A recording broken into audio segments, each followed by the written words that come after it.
Poussière d'étoiles de Noël. Le sens de Noël. Depuis plus de 4000 ans, nous le promettaient les prophètes. Il a fallu attendre 4000 ans pour la venue du Christ, du Messie tel qu'il avait été annoncé dans la Bible. Le peuple hébreu avait été préparé pour recevoir en son sein celui qui allait réconcilier l'homme avec Dieu. Non pas un roi de gloire, comme l'imaginaient certains, mais un roi d'humilité. Lui, le roi de l'univers, est venu dans une humble crèche, rejeté de tous dès le premier instant de sa vie. Une grotte pour les animaux comme logement et un peu de paille comme matelas. Quelle maman rêverait de cette situation pour l'accueil de son premier enfant? Il n'avait cette nuit-là, comme compagnon en plus de Marie et Joseph, qu'un âne et un bœuf, à l'image des plus pauvres de la société, les bergers. Dans la nuit, il y a plus de 2000 ans, dans les collines à l'extérieur du petit village de Bethléem, sa naissance fut un événement discret, un événement caché, un événement d'humilité. De la crèche à la croix, voilà le parcours de Jésus. Du rejet au moment de sa naissance, dans la plus grande pauvreté, au rejet au moment du dernier instant de sa vie sur terre, où il va être crucifié comme les criminels, comme les pires des criminels de son époque. Un roi d'humilité qui va de la crèche à la croix. Cet accueil à la crèche est aussi l'accueil d'un enfant, à l'image de tous les enfants du monde et de tous les temps. L'enfant qui naît dans une famille avec un père et une mère, même si pour Jésus sa conception est particulière. Dieu a voulu, pour s'incarner, pour descendre sur terre, être accueilli dans une famille, à l'image de toutes les familles du monde. Famille qui est l'image de la Sainte Trinité, Père, Mère, Enfant, à l'image du Père, du Saint-Esprit et du Fils.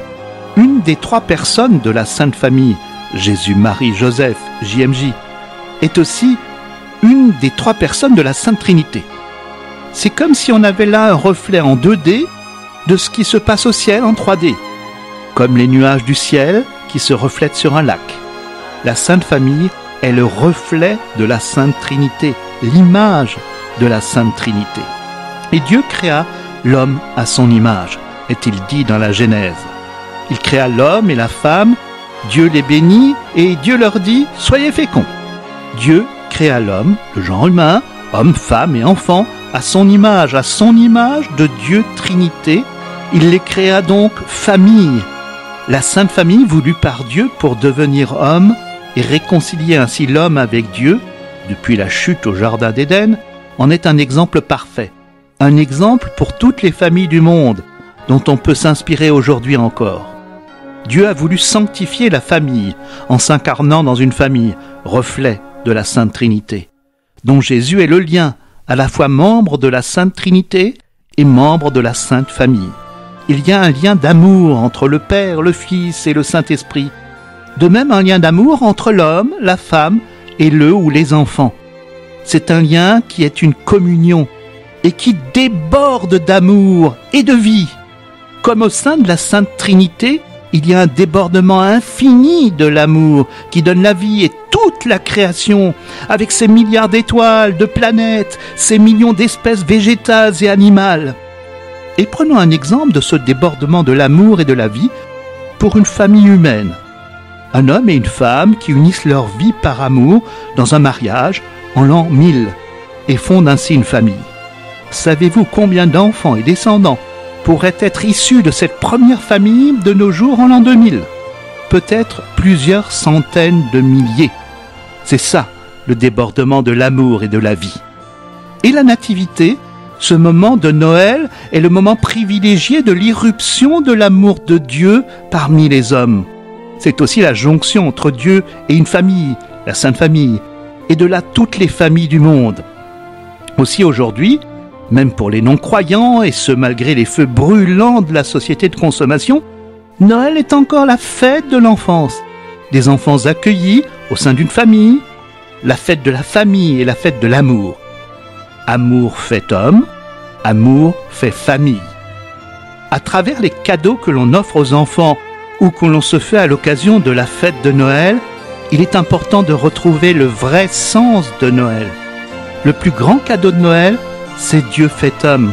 Jésus, qui naquit dans cette crèche, dans l'humilité et dans la pauvreté, à l'opposé de l'opulence de nos réveillons ou de cadeaux luxueux.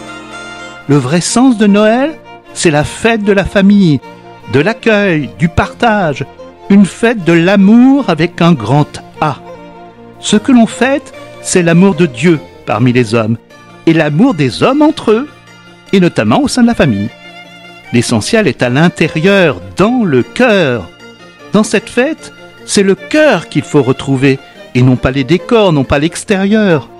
Bien que pour chaque fête, on ait envie d'avoir le plus bel appartement, les plus belles décorations, les meilleurs repas. Pour autant, il ne faut pas en oublier l'essentiel, ce que l'on fête et non pas le décor. Il ne faut pas que l'emballage fasse oublier le cadeau qui est dans la boîte. Le vrai cadeau, c'est l'amour. L'amour est le cadeau de Noël par excellence. Et vous retrouverez aussi ces chroniques Poussière d'étoiles sur un site sur le net, poussièredétoiles.fm, poussière d'étoiles au pluriel.fm. Douce nuit et joyeux Noël à tous les auditeurs.